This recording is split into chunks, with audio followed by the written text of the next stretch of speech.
Haryana election 2024 इंतजार खत्म, आज 12 बजे तय हो जाएगा।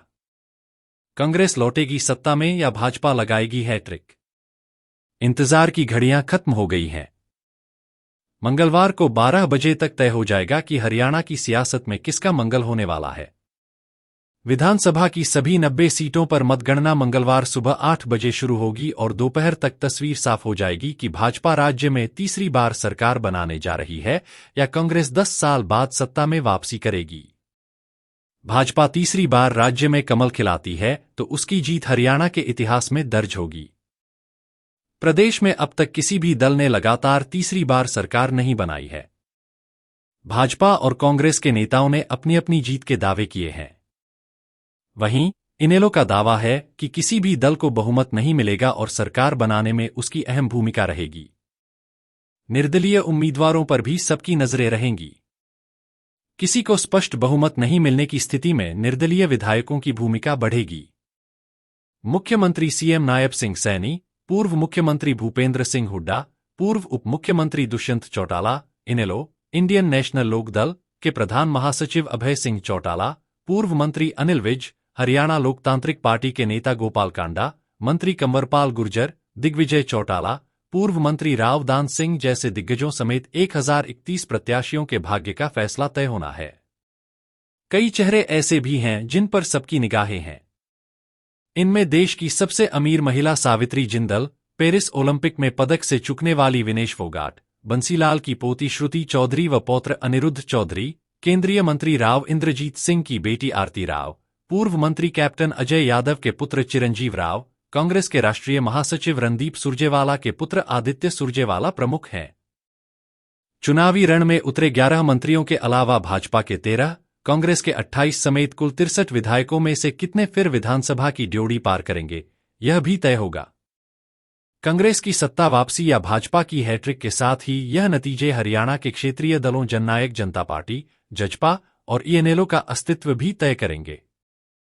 पिछली बार जजपा के 10 विधायक थे और सरकार में भाजपा के साथ थी। इनेलो से पिछली बार केवल एक ही विधायक बन पाया था। सभी 90 सीटों पर चुनाव लड़ी रही आम आदमी पार्टी के साथ ही इनेलो के साथ गठबंधन में 37 सीटों पर लड़ रही बसपा के लिए हरियाणा की सियासी जमीन कितनी माफिक है, यह भी तय होगा। किसके वादों व प्रचार का दिखेगा असर? भाजपा कांग्रेस ने मतदाताओं को लुभाने के लिए घोषणा पत्र से लेकर 49 दिन के चुनाव प्रचार में अपनी पूरी ताकत झोंके रखी।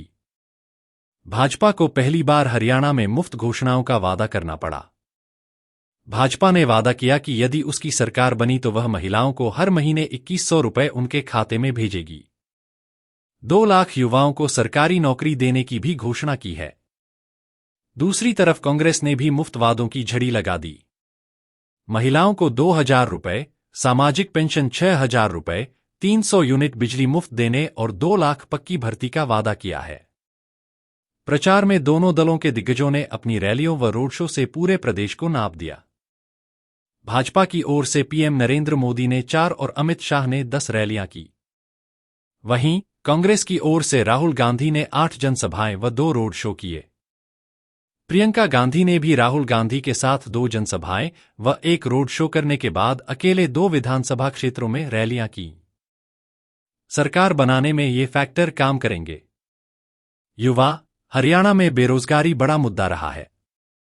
भाजपा ने बिना पर्ची खर्ची के 1,40,000 युवाओं को सरकारी नौकरी देने को चुनावी मुद्दा बनाया।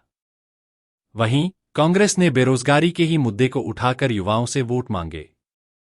राज्य में 18 से 39 साल के युवाओं के करीब 94 लाख मतदाता हैं। दलित वर्ग, हरियाणा में किसी की भी सरकार बनाने में दलितों की अहम भूमिका रही है। राज्य में करीब 21% दलित हैं। 17 सीटें अनुसूचित जाति के लिए रिजर्व हैं। भाजपा कांग्रेस दोनों दलों ने दलित वर्ग को लुभाने में कोई कसर नहीं छोड़ी। किसान, हरियाणा में 60% से ज्यादा विधानसभा सीटें ग्रामीण इलाकों में हैं। भाजपा ने 24 फसलों को एमएसपी पर खरीदने का ऐलान किया है। वहीं कांग्रेस ने एमएसपी पर कानून बनाने का वादा किया है। किसान आंदोलन का क्या असर रहता है, यह भी देखने वाली बात होगी। समीकरण 1, कांग्रेस जीतती है तो 1 भाजपा को इतिहास बनाने से रोकेगी। हरियाणा में लगातार 3 बार किसी दल को मौका नहीं मिला। 2 जाट दलित वोटों को लामबंद करने में कांग्रेस कामयाब रही।